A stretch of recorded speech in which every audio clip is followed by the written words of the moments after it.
Good afternoon, traders, legends, and legendettes. It's Ricky Cadden back again from Real Life Trading Australia with another Wednesday stock review just for you. Hope you guys are doing absolutely splendid this week. It's Hump Day Wednesday, guys. Let's dive in and take a look at the broader markets and a few stocks that we are currently looking at this week. Now, the SPY, guys, you can see we are currently trying to form a double top. We have had a pretty decent size run up in the SPY, but realistically, guys, if you take a look at the shorter term moving averages, we've just been bouncing gloriously off the 10 EMA.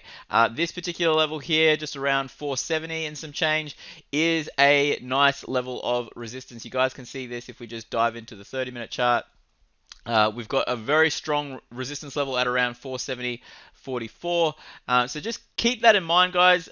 We do have a little bit of room to go if we can squeeze out a little more juice on these bulls. But if we do have like an inside day bearish candle, I'd probably be looking for more of a bearish play on the SPY. We have had a fantastic run. I do understand that this is a glorious inverted head and shoulders pattern, but something of this nature would be absolutely fantastic and would be a glorious dip to buy. But let's talk about the E-minis, guys. The E-minis, the E-mini futures, the S&P 500. You can see once again we are also getting a little bit of price rejection. So at this point, I wouldn't be long or short at this point. I'll just be being very neutral on the markets. Here's ACB. Now, this is a trade that I did send out yesterday to all the real life traders looking to buy calls on this little dip here, trying to get wicked in. We didn't actually get filled by pennies on this particular trade, but there are some traders who did look to take this with shares, and they are currently up on the trade. Very short-term target, only $9. I do expect this to start to go higher. You can see this glorious little inverted head and shoulders pattern. Cute little retest of the neckline, and then we'll most likely see a little bit more of a continuation on Aurora Cannabis.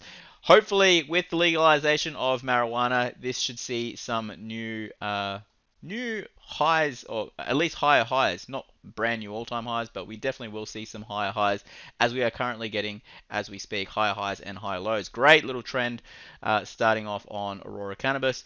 Here is ChargePoint Holdings. Now, this is a trade that we did set up in the swing trading floor.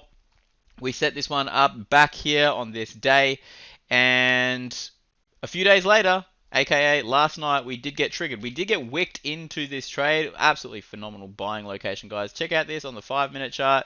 You can see here we kind of sold off that little bit, came straight back down to our nice little buy location at 25.50, and then she reversed. Right now up around an R on that particular trade, but I do see a lot of upside on ChargePoint, guys, especially the way EVs are going at the moment. Here's PayPal. Now, PayPal in particular, you want to be looking at this one on the longer term moving averages on a weekly chart. As you guys can see here, we are around the blue line, which is the 100 simple day or simple week moving average, I should say, because this is a weekly chart. We did close below some pretty strong levels of support, but we are back here once again, guys, and very rarely do we get back down to these levels. So if you are a longer term investor, PayPal right now is at a longer term dip buying location. You can see here from the all-time highs, roughly we are down about 33%. And as you guys know, in a few of my previous stock reviews, I have mentioned around 30% is a phenomenal dip buying location to start picking up a few shares just before they rocket higher, as you guys can see. So just keep that in mind. PayPal, we probably will start to see a little bit of a reversal on the daily chart. We've got this glorious little gap fill. We've got some sensational volume picking up. And realistically, guys, we'll probably just come up, come back down, and then slowly start to trend on bullish, especially as we come back into December and into Christmas. A lot of people will be buying things online. Here's the Aussie 200. Now, the Aussie 200 has created a triple top. Now, we haven't closed below the neckline. However, we are starting to look a little bit weak. You can see the volume starting to drop off as we are trading sideways. So not much direction at this point, but the Aussie dollar, the Aussie 200 right now coming back down to this support level. If this support level breaks, guys, I'd like to see a nice little dip back down to around 7,200 and some change at the 200 simple moving average on a daily chart. Now, there was a little bit of a sell-off, which we'll speak about with the banks, but Westfarmers still doing okay. Now, Westfarmers, we came back down to the 200 simple moving average on a daily chart. This is a phenomenal trend, guys. If you take a look at the shorter term moving averages, this has just been bouncing straight off the 50-day EMA. I did mention this was a really nice buying location to a lot of my traders and you guys as well in YouTube land. But Westfarmers, really, really great dip buying location. If you did, or if you are currently in this, you can see we are above all the shorter term moving averages. You'll most likely be doing covered calls on this one and or naked puts or doing some put sales, trying to pick up a share or three or 300 or so if you are long on Westfarmers. So it looks good. The trend is strong. Look to buy the dip. Here's ticker symbol TLG, Talga Group Limited. Now this one, guys, we have been struggling to go high. If you take a look at the 30-minute chart, you can see we've been ranging. We have been ranging on this chart. If I go down to the 15-minute chart, however, you can see we have actually closed below the neckline of this triple top. Now what I expect TLG to do, guys, most likely tomorrow is a nice little trade up into around 203 or 205, and then I would expect a little bit of a reversion back down. You can see here on the daily chart, a lot of selling volume coming here on TLG. Also a previous level of resistance, and guys, if you take a look at what happened last time, we did get, a nice little double top or triple top breakdown, retest of the neckline, continuation back down to the 50-day EMA. And at this point, if you take a look where we are right now, we are at the 10 EMA. So if we do trade back down a little bit lower, probably have some sort of similar pattern as well. And then TLG would be a nice little dip buying location somewhere around 168, 170.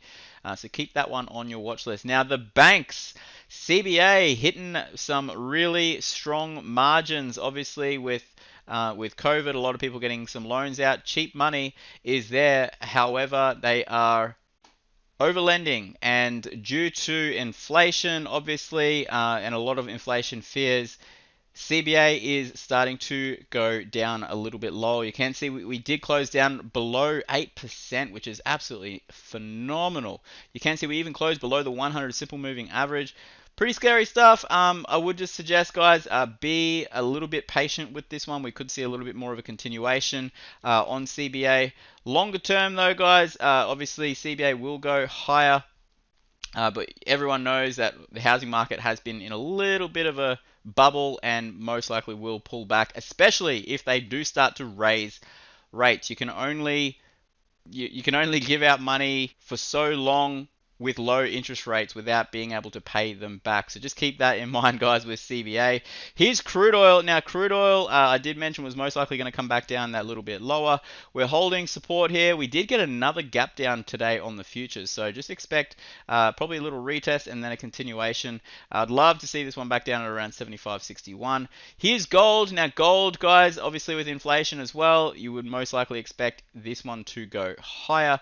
You can see on the weekly chart, we had this glorious bounce on the 100 simple moving average, coming back into resistance around 1900, so just keep that one on your watch list as well. But we should start to see a nice little continuation higher. And last but not least, guys, is the Aussie dollar. Now, Aussie dollar coming back down, I did mention will most likely consolidate sideways. I mentioned that in my last review. So I'd love to see this one starting to revert back up to around 75 cents on the Aussie dollar. So just keep this one in mind. We are currently getting a nice little hammer candle. But all in all, this is a really nice dip. Alright guys, I'll be back on Friday with another real life stock review just for you. If you want me to review any tickers, leave it in the comment section below and I would happily do that for you. And until next time, love life, live life and trade it. Have a great week. Bye.